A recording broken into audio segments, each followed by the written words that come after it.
Let's get into it. So the review mentions John Oliver's an English comedian. Not a huge shock there. But what is interesting, maybe gives a clue to his style, are some film roles it brings up.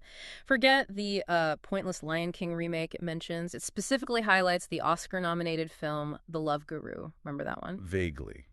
What was his part? Well, this is the kicker. He played a character named Dick Pants.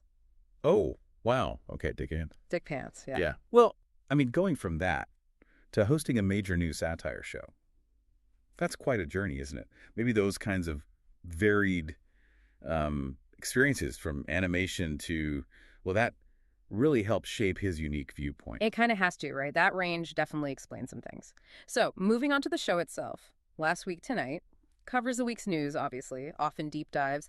But here's a production detail the review points out, which I just love. He apparently keeps drama students in work by putting ridiculous costumes on them. Ah, yes.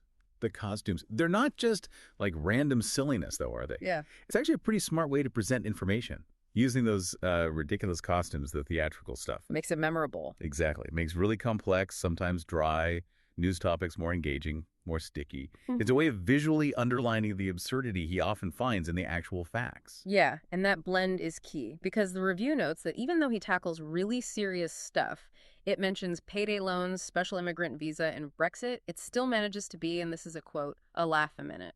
Right. And that's the core of its effectiveness, I think. It makes you think about how powerful satire can actually be. It's not just jokes about the news. The humor is sort of the delivery mechanism for some pretty dense information. You laugh, you lean in, and suddenly you've absorbed a lot about something quite important. So it's serious, but funny.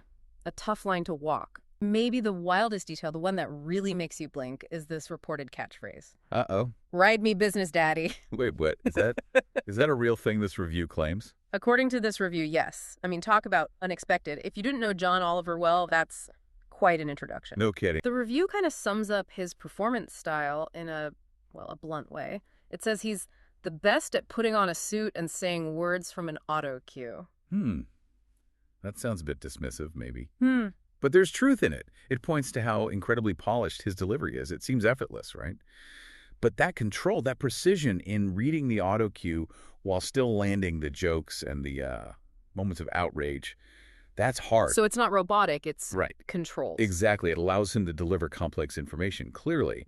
But the timing, the pauses, the shifts in tone, that's where the performance comes in. It actually, I think, enhances the comedy and the credibility. Okay, so pulling this all together, this deep dive into the review really highlights how Last Week Tonight masterfully mixes sharp news analysis with this very specific, sometimes absurd, comedic style.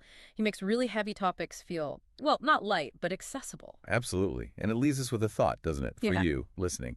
How does this approach, the serious facts mixed with comedy, the costumes, that polished delivery, how might that influence how you take in news?